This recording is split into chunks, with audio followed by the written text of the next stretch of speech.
السلام عليكم ورحمة الله وبركاته. بسم الله الرحمن الرحيم.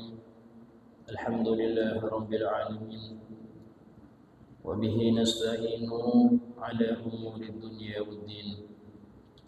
أشهد أن لا إله إلا الله وحده لا شريك له، وأشهد أن سيدنا محمدا عبده ورسوله لا نبي بعده. اللهم صل وسلم وبارك وكرم وعظم ومجد على حبيبنا وشفينا وقرة أعيننا محمد وعلى آله وصحبه أجمعين. سبحانك لا علم لنا إلا ما علمتنا إنك أنت العليم الحكيم. رب اشرح لي صدري ويسر لي أمري واحلل عقدة من لساني يفقهوا قولي بجاه النبي وآله. قال الله تعالى: وقل رب زدني علما. وقال رسول الله صلى الله عليه وسلم: طلب العلم فريضة على كل مسلم. وقال الإمام قل بإشهاد وصل بلاد العباد الحبيب عبد الله بن علوي بن محمد الحجاج رضي الله عنه ورضي عنا به ورحمه الله ورحمنا به ونفعنا به في الدارين آمين. واعلم رحمك الله يقينا أنه كلما كان الإيمان أقوى والعمل أصلح كان الخوف أكثر، وكلما كان الإيمان أضعف والعمل أسوأ كان الخوف أقل، والأمن والاغترار أغلب. فاعتبر ذلك في نفسك وفي غيرك تجده بينا. Ketahuilah rahimakallah secara yakin bahwasanya setiap kali iman itu lebih kuat, setiap kali keimanan di dalam hati seseorang itu lebih kuat dan amal dia lebih banyak yang baik, maka dipastikan rasa takut dia itu lebih banyak. Dan setiap kapanpun iman itu menjadi lebih lemah, jika seseorang imannya itu lemah dan amalnya lebih banyak yang buruk, maka dipastikan rasa takut semakin menipis. Wal amnu wal iktirar ablaq, merasa aman dari azab Allah itu lebih dominan.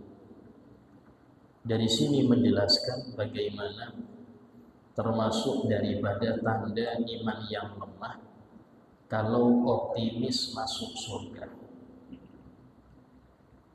Termasuk tanda keimanan lemah pada seseorang ketika dia itu yakin masuk surga. Ini bahaya, ya. Karena memang merasa ahli surga, merasa pasti diampuni oleh Allah, ini dikarenakan imannya yang lemah.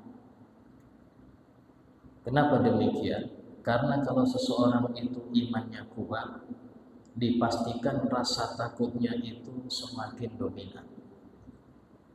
Kalau rasa takut yang dominan menjadikan amal baik dia lebih banyak.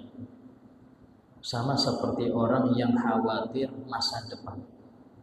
Tidak tahu nih nanti masa depan saya kayak apa.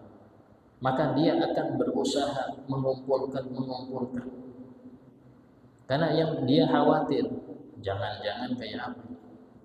Atau jangan-jangan anak ini kayak apa nanti, bisa sekolah apa enggak, dana ada apa enggak. Maka dia tambah semangat kerja. Kenapa? Karena kekhawatiran tidak bisa cukup. Sama dengan seseorang itu ketika dia khawatir nggak bisa masuk surga, takut dia masuk neraka, pasti amal dia itu lebih banyak. Pasti setiap hari itu lebih dari 50% amal soleh dia. Kenapa? Karena tadi dia belum memastikan, apalagi ya, belum memastikan masuk surga apa enggak, dan dia sangat takut untuk masuk neraka, maka amal soleh pasti lebih mudah. Tetapi kalau orang itu menyatakan dirinya kayak saya ini insya Allah ahli surga lah, maka akan lemas, amalnya enggak banyak. Inilah yang namanya al-ghurur, orang yang tertipu. Orang yang tertipu seperti ini. Dan tempat tertipu itu dunia. Wa mal hayatud dunya illa mata'ul ghurur.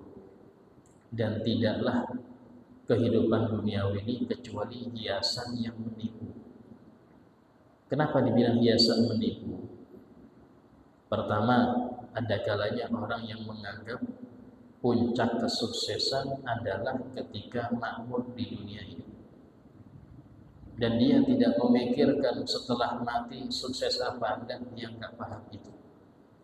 Sementara Allah Ta'ala berfirman menjelaskan tentang makna sukses, faman zuhziha 'anil nar wa udkhilal jannah faqad faz. Barang siapa yang dijauhkan dari api neraka dan dia dimasukkan ke surga, maka itulah yang sebenar-benarnya sukses. Artinya sebelum dia meninggal dalam keadaan husnul khotimah, sebelum dia mendapatkan nikmat kubur, sebelum diberikan amal kitabnya dengan tangan kanannya, jangan sekali-kali merasa diri sudah sukses. Kalau orang sudah merasa sukses, maka dia waspadanya kurang. Sudah puncak, waspadanya kurang. Ketika waspada kurang, itulah musuh gampang menyerang. Setan gampang menggoda orang yang kurang waspada. Di antara kurang waspada ini, ketika dia merasa optimis masuk surga, kurang waspada itu. Insya Allah saya ini ahli masjid, 5 waktu gak pernah tertinggal berjamaah.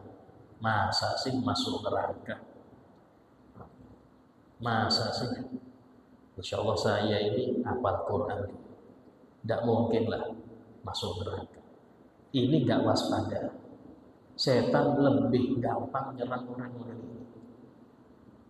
Setan lebih gampang. Kenapa? Dia gak waspada. Bagaimana dia bisa tenang dalam keadaan amal dia belum tentu diterima? Ada yang berani bersumpah 1 tasbih dia diterima oleh Allah. Ada yang berani, wallahi Ustaz, sholat saya diterima. Ada yang berani bilang. Ada satu solawat itu diterima kalau Anda wafat husnul khotimah. Kalau nggak husnul khotimah, maka ditolak semua. Patokannya itu di sini. Dan cukup firman Allah Ta'ala yang menjelaskan patokan amal diterima dalam firman-Nya, innama yataqabbalullahu minal muttaqin. Allah hanya menerima amal dari yang bertakwa. Allah hanya menerima amal seseorang kalau dia bertakwa. Siapa takwa itu?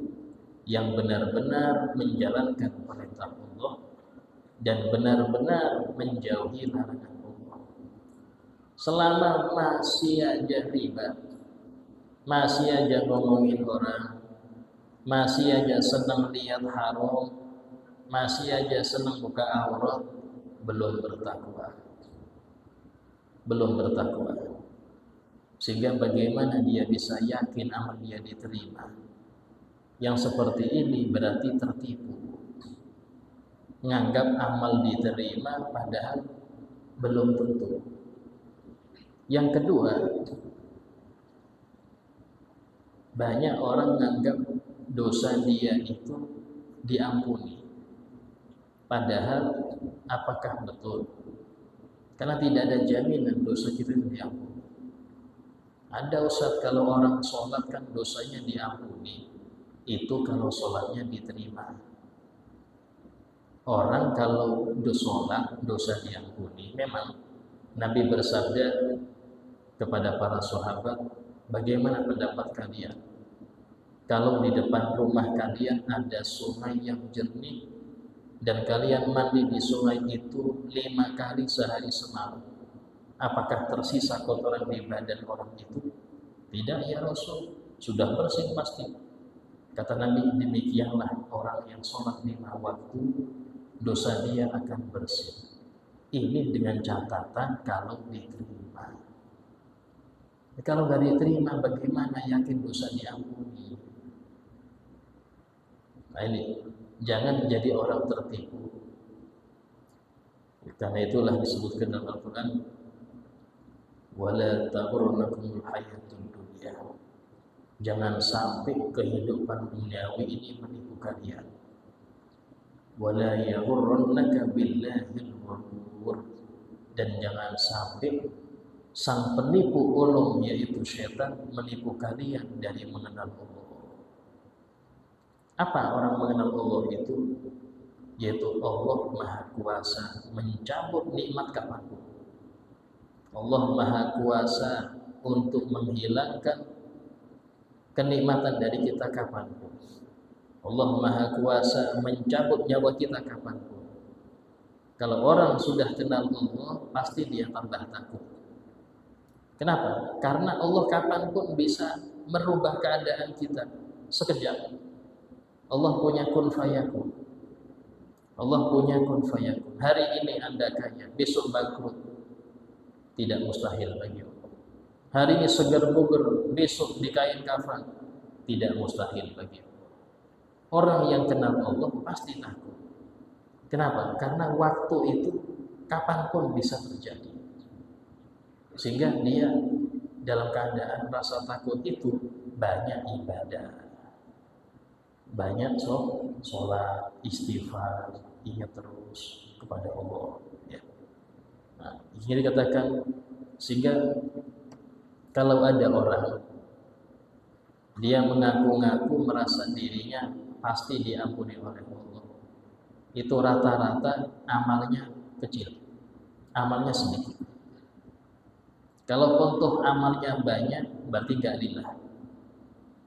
Kenapa? Karena tanda amal itu sedikit ketika dia merasa sudah pasti banyak modal. Sudah pasti banyak modal, otomatis kerja tidak terlalu ngoyo. Kenapa? Oh, sudah pas, insya Allah cukuplah. Dari mana cukupnya? Untuk modal ke akhirat itu sangat besar karena perjalanan sangat panjang. Ya, sangat panjang perjalanan setelah kematian itu. Fa'tabir la dzalik fi nafsi, maka periksalah hal itu di dirimu. Maka engkau akan mendapatkan itu sesuatu yang jelas. Itu apa? Ketika orang itu tambah waspada, tambah takut, ya, merasa dirinya itu min ahli nar, termasuk ahli neraka, maka tambah semangat ibadah, tambah banyak istighfar, tambah jijik dia dengan maksiat, ngeri, takut masuk ke situ. Kenapa? Khawatir pas maksiat dicabut nyawa. Rasa takut inilah yang menjadikan orang itu terus-menerus bertakwa. Walal jumlah, kesimpulannya, fa innal mu'mina as-shadiq huwa alladhi ya'mal bis-shalihat wa yukhlisu fiha wa yarjul qabul wa thawab 'alaiha min fadlillah.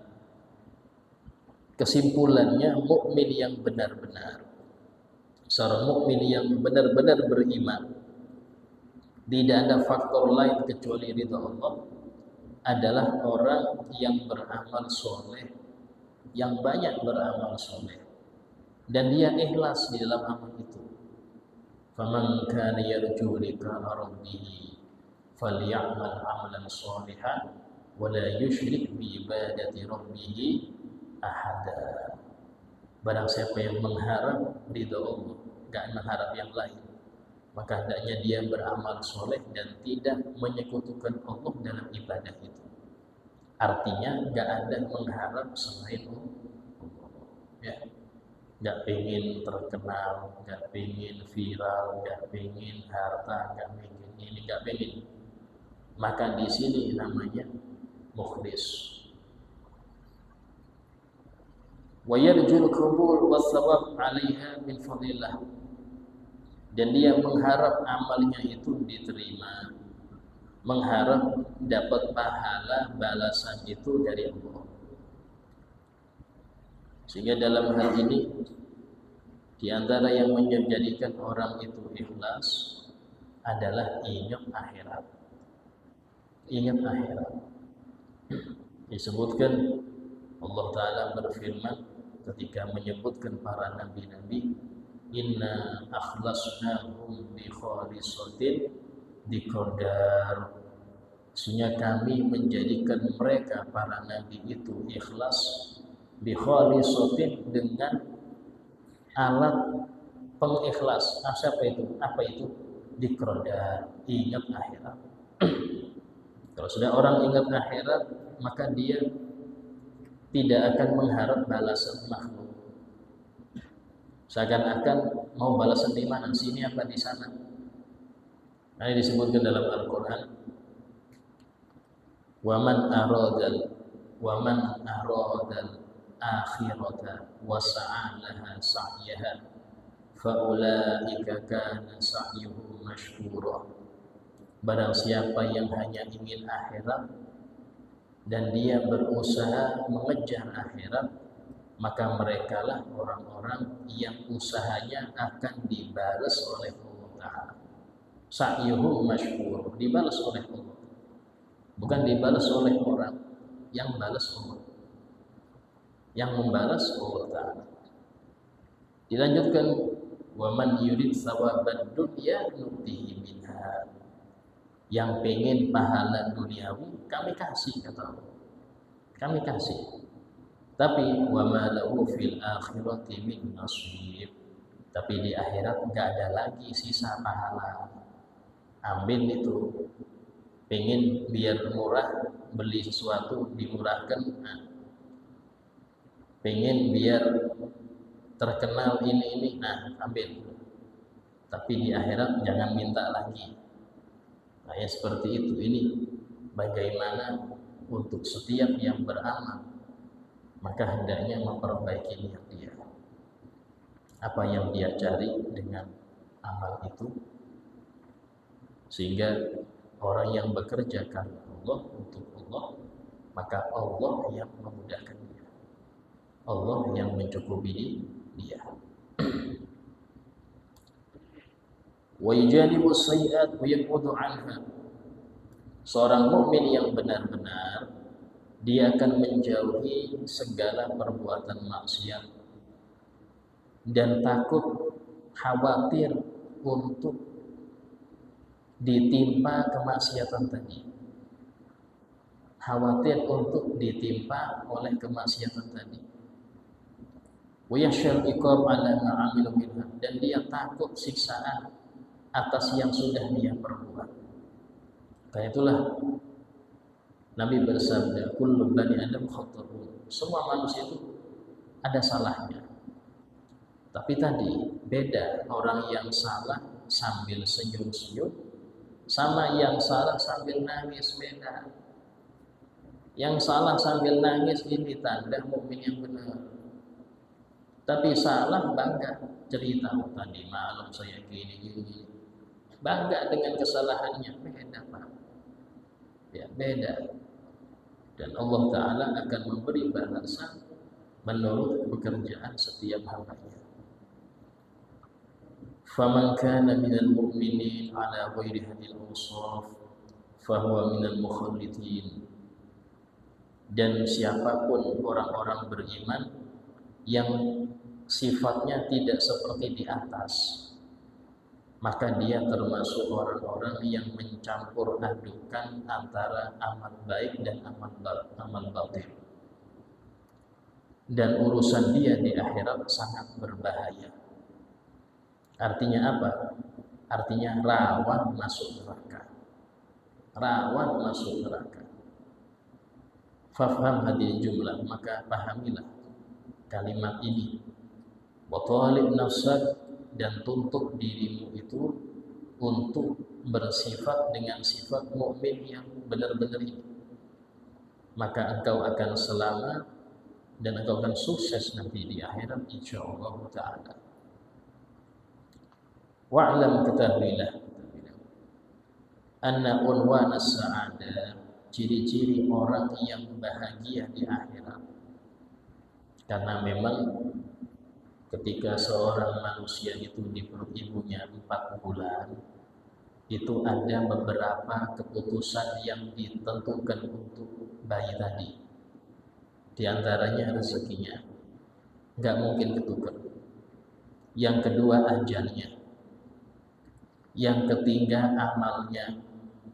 Yang keempat dia termasuk orang yang bahagia di akhirat atau orang yang celaka di akhirat. Itu sudah ditentukan. Ahwa syaqiyun aw sa'id, sudah ditentukan. Dalam hadis sahih disebutkan.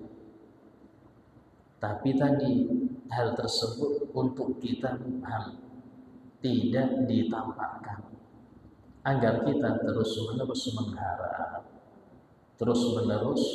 mengharap ridhonya dan takut akan murkanya. Tetapi beliau ngasih ciri-ciri orang yang bahagia di akhirat ini. An yuwaffiqullah al-'abada lil 'amali shalih fi hayati, yaitu ketika Allah memberi taufik seorang hamba untuk beramal soleh dalam hidupnya dan memudahkan dia untuk beramal soleh itu ciri-cirinya.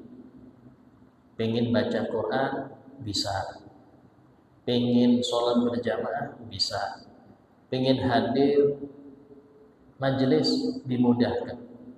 Itu namanya insya Allah, kalau itu istiqomah, maka ini tanda orang itu bahagia di akhirat. Wa unwanu syaqawah, dan tanda orang itu celaka di akhirat, alla yuyassar lil amali sholih, tidak dimudahkan hamba itu untuk beramal soleh. Ada aja kesibukan yang bikin dia terhambat dari hadir pengajian. Ada aja kesibukan yang bikin dia terhambat dari 5 waktu berjamaah. Ada aja hal yang bikin dia nggak bisa akur dengan orang. Pengen akur, cuman ada aja hambatan. Ada aja hambatan ketika dia bikin silaturahim. Bahkan cuman nelpon kayak berat mikir. Ini kalau nelpon bisa lama nih, di waktunya nggak sempat nggak nelpon lagi. Cuma nelpon padahal, apalagi ngunjungin aja sudah nunggu 2 bulan. Rencana itu 2 bulan untuk ngunjungin saudara. Tahu-tahu nggak jadi lah. Nelpon aja nggak bisa. Ini naudzubillah, khawatir, tanda celaka. Kenapa? Karena dipersulit untuk beramal soleh. Ya. Untuk tawadhu sulit, untuk zuhud akan dunia sulit. Karena celaka itu ada tingkatan ya. Bahagia juga ada tingkatannya. Wa yubtala bil amali su', dan dia sering diuji oleh Allah dengan perbuatan maksiat. Artinya kalau mau maksiat gampang, pengen lihat haram gampang betul, pengen ini gampang, pengen ngambil duit orang lain gampang, dimudahkan untuk maksiat itu digampangkan. Ini ciri-ciri celaka. Ya, Allah Ta'ala berfirman dalam Al-Quran, ya, fa amma man a'ta wattaqa wa saddaqa bil husna fasanuyassiruhu lil yusra. Adapun orang yang sering memberi, dia bertakwa, membenarkan akan adanya surga, maka kami mudahkan dia menuju surga. Artinya kami mudahkan dia jalan menuju bahagia di akhirat. Wa amma man bakhila wastaghna.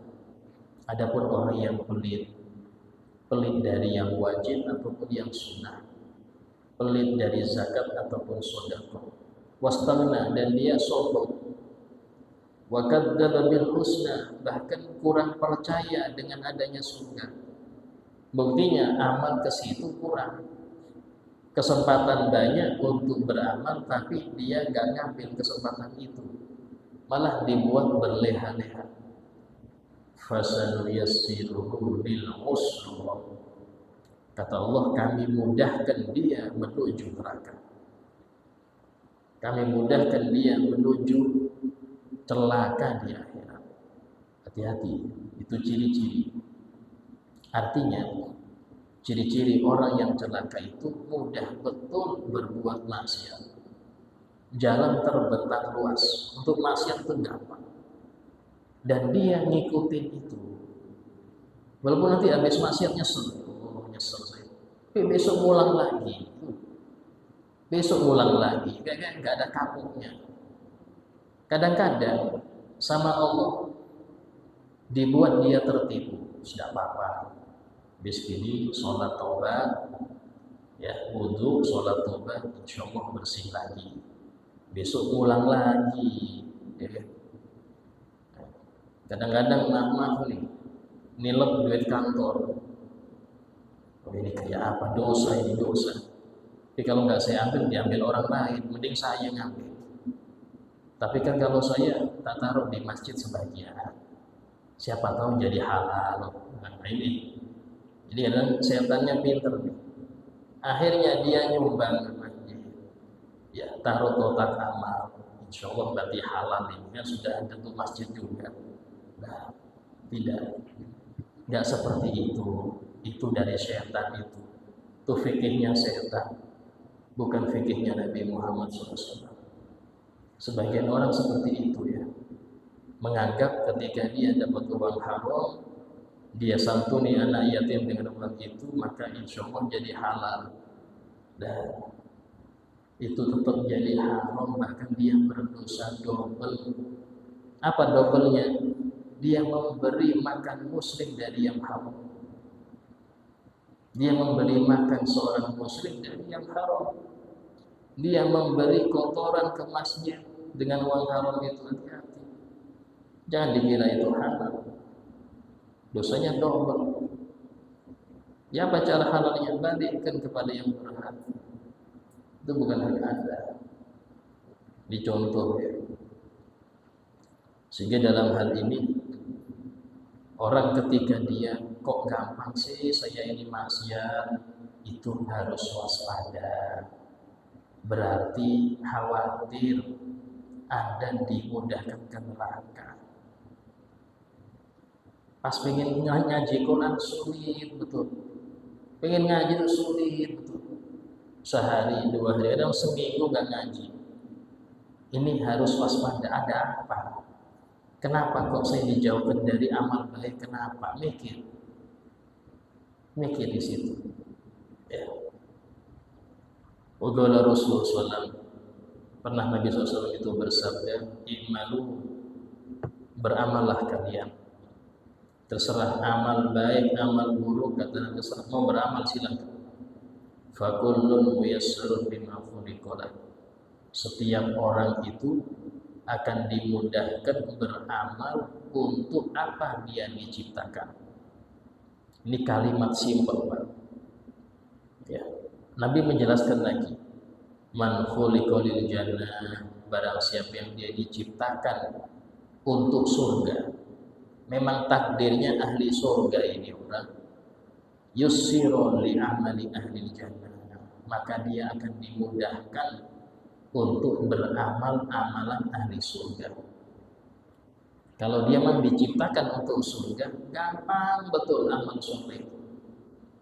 Untuk keluar duit nyumbang masjid, pondok pesantren, gampang betul. Gampang. Untuk nyantunin anak yatim, nyantunin fuqara, gampang. Kenapa? Ini tanda baik. Tanda memang, ya kalau istiqomah sih ini. Enggak istiqomah repot, istiqomah. Itu tanda diperbaiki dia amalnya. Wa man khuliqa linar, barang siapa yang diciptakan untuk neraka, takdirnya dia memang ahli neraka. Naudzubillah. Yusira li amali ahli neraka, maka dia dimudahkan dengan amal-amal ahli neraka. Kalau nyuri itu gampang betul. Ya, mau nyuri itu gampang. Ya, ahli sudah ahli betul. Justru kalau halal gak pengen cari yang haram. Dan ada alasan orang yang sering ngambil kotak amal masjid itu, alasannya lebih berkah katanya.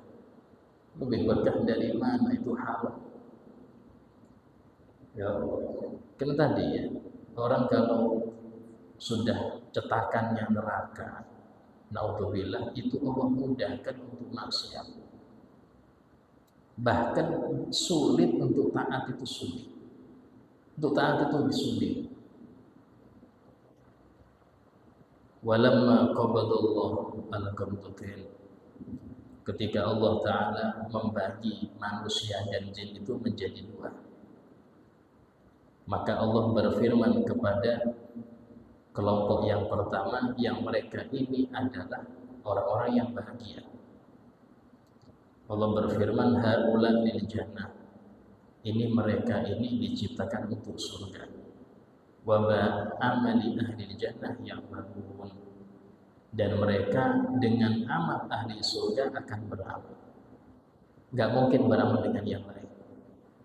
Kalau toh tergelincir, cepat-cepat istighfar.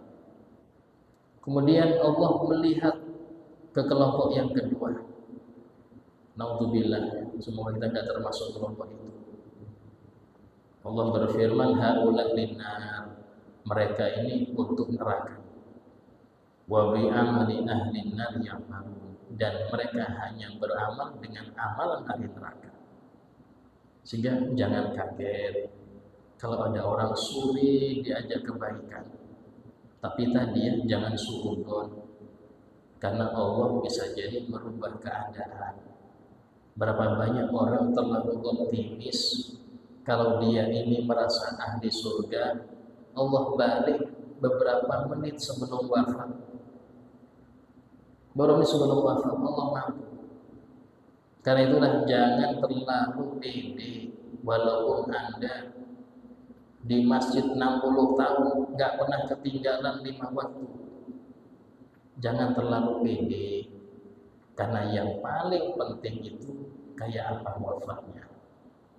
Sehingga Nabi bersabda, innamal ibrah bil khawatir. Maksudnya patokan seorang itu di akhir umur. Ya, di akhir umur. Cuma itu 1%.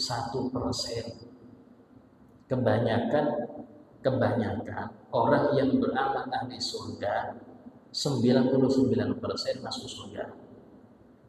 Dan kebanyakan orang yang beramal ahli neraka 99% ahli neraka.